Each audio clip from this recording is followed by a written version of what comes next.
Just to be blunt, man, we're getting handled up front on both sides of the ball, and that makes it difficult. It makes it difficult to do what we desire to do. It makes it difficult to maintain balance. It makes it difficult to dictate to our opponents, what happens or what happens next. And so, it's going to be tough sledding for us until we get better in that area. We're not good in that area. We were JV again tonight. Hi, everybody. I'm Missi Matthews. Welcome to the Extra Point presented by Microsoft Surface. The Steelers will have a long time to marinate for their 36-28 loss to the Minnesota Vikings on Thursday night. Let's welcome in our panelists to try to break down what went wrong, as you heard from Coach Tomlin. A number of things that have continued. Bob Labriola of Steelers.com and Steelers Digest is here. Former Steelers outside linebacker in SNR, Arthur Moats, Hall of Famer as well. And Matt Williamson from SNR, kind enough to join us. He previewed this game. Labs, I want to start with you. The fourth quarter, almost one of the most remarkable comebacks in terms of being able to put up points to win a game. But they fell short once again, and we've seen this a number of times. Is it past the point of being encouraging? Yeah, I don't think that, where you are right now 6-1, quick arithmetic, that's 13 games. That means in a 17-game season, there's 4 left. Ben had said last week leading up to the game against the Vikings that, the team were, because of the hole it had dug itself early in the season, it was kind of in a must-win situation, playoff mode, that kind of thing. Okay, so they lost again. So now it's just about finding ways to win and getting it done. There are no style points. There are no moral victories. Nothing else matters except the final score. Arthur, first half versus second half, what did the Steelers do differently to be able to come back and almost make this a game? Yeah, the first thing I'll say defensively, they were a lot more fundamentally in gap sound. That limited a lot of those bigger gash run plays that we saw from the Vikings in the first half. I also thought that the turnovers that were created, Ahkello Witherspoon, the 2 interceptions that he had, not only does it create a short field, but it keeps a lot of the clock on for you as well for our offense. I thought those 2 things helped out in a big time way on the defensive side. And then offensively, they protected Ben. They gave him some time to actually, throw the ball. And from there, you can see how he was able to take advantage of that Viking secondary at times. Matt, no huddle, the picking up the tempo. We have seen it work for the Steelers, specifically in the second half. How do they start that sooner, or how do they not dig themselves into this hole where every game, the second half becomes this roller coaster of emotions? Yeah, these guys said some really good things, and it was obviously much better in the second half. Blitz recognition and pickup was a lot better. Boy, was that a problem early on. But let's not forget, the Vikings did some favors for the Steelers, too. Kirk Cousins throwing 2 to the other team, being kind enough to miss Justin Jefferson on a couple throws. It could have been a lot worse. Taking the extra guy out of the box, allowing them to have room to run Najee Harris later in the game, and really conceding yardage for time on the clock. As for the starts for the Steelers lately, I don't have that answer. I don't think they have that answer. I don't know that anyone has that answer, but it's as big a problem as anything. They need to start much better. That goes without saying, but I don't know how to fix it. Yeah, Ben Roethlisberger said after the game, Labs, we're at the point where we're running out of time to try to fix this. Specifically, though, for the Steelers defense, Cam Hayward after the game, obviously very frustrated, very vocal. I'm sure he gave his teammates an earful, but he said it's on the players, it's technique, it's effort. How do they fix that? Well, I really think it starts with, what Mike Tomlin said about getting handled physically on both lines of scrimmage. A lot of, like you mentioned, it's technique. And I do think that a couple of things happen over the course of a game, especially at both lines of scrimmage. I think that when, a lot of times when players get fatigued, their technique gets a little bit sloppy.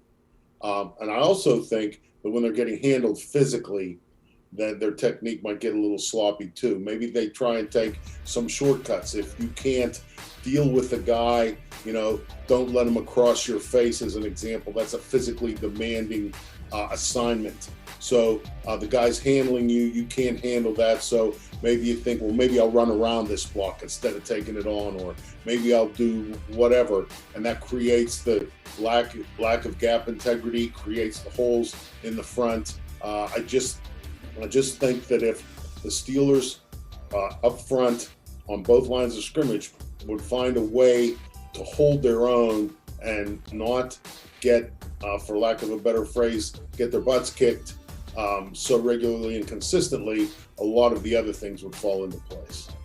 Arthur, Delvin Cook, nobody knew if he would come back after just missing the Lions game. He came back in full force, over 200 yards rushing. The Steelers have been giving up a lot of yards in terms of the run defense. How do you fix that with 4 games left?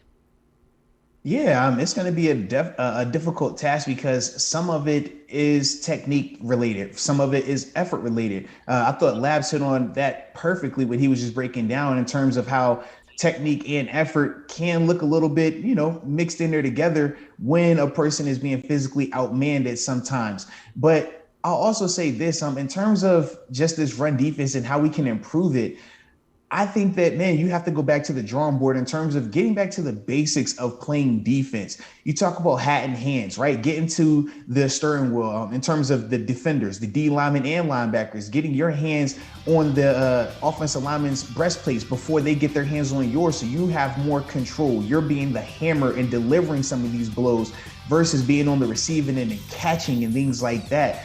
When you mix that in with guys being out of their gaps, it gets this perfect storm where Dalvin is able to look like the best running back to ever step on a football field at points last night. But when you play more consistently with technique and fundamentals, when you have a lot more gap integrity and discipline, that minimizes so much more of that, because NFL running backs are going to make plays. They're that gifted for a reason, but you can't allow them to be running 7-8 yards before getting touched. That's when they're able to take over games like we saw Dalvin do in the first half last night. Matt, not to continue. Missy, go ahead, Labs. One of the things I think is we're starting to see now, and we're going to see more of it. There's blood in the water in terms of the opponents now see what's going on with the Steelers defense. And the Vikings went with the extra offensive linemen, a lot of things like the Bengals did. And they saw how successful Cincinnati was with it. They used it. They went to, big packages, got physical. They were successful with it. Don't think for a second that Tennessee, Kansas City won because they have Mahomes, but maybe the Browns, the Ravens, whatever, remaining on the Steelers schedule, they all see what's working for other teams, and so they're going to be more likely to go to it early and stay with it. So, that's the thing about the NFL. Everybody's got the video, and now your problem is compounded because everybody else sees what has been working against you so far. Yeah, Matt, I was going to say, when we were previewing this Thursday night matchup, you talked about the outside zone and just the Steelers having issues with that throughout the season. Cincinnati, as Lab said, knowing that there are teams who are good at running the ball left on this schedule. What do the Steelers do in trying to change that mentality and not continuing going down this path? Yeah, a lot of what these guys said. I mean, I'm sure there's some Steeler fans watching this saying, well, they did really well against the Browns running game. Well, they sold out because they had no fear of the Browns receivers. Well, they did really well against Lamar Jackson in a great, Ravens running game.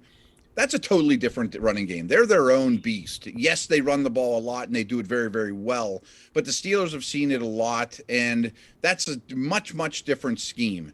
As Labs mentioned, I mean, in this game, not only did they play a sixth offensive lineman about 25% of the snaps, which is rare in this league, they had a fullback on the field for 50% of the snaps, give or take. I mean, these are big power players, and they're running behind them. There's no misdirection. There's no, scheme stuff. This is what we're going to do. They could put it up on the scoreboard. We're going to run strong side, pitch, or outside zone, deal with it, because you're proving time and time again that you can't.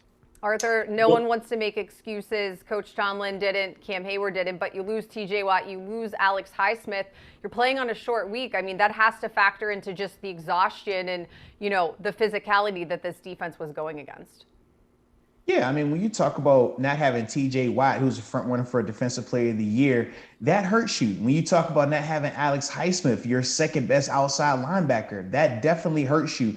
And I do think the Highsmith loss was more impactful than the TJ loss. I thought TJ's matchup was going to be a little bit tougher with Brian O'Neill. I think his name is the right tackle for them, who's pretty good out of University of Pitt. But the left tackle, that was the opportunity because they were going to be without Darisaw, who was obviously out that game, and they had the backup in Udo, who had been struggling. You watch him on tape, every time he's been at left tackle, he's been a turnstile. And that was supposed to be the matchup. So when Highsmith wasn't available, I definitely thought that the drop-off was a lot more significant in terms of just his overall impact that he could have, not just in the passing game, but in the running game as well. All right, guys. Well, I appreciate you joining me here on this Friday, recapping the Steelers' loss to the Vikings. That's going to do it for this episode of the Extra Point presented by Microsoft Surface. We'll be back here next week. The Steelers, of course, have the weekend off. Have a great weekend, everybody. We'll see you on Monday.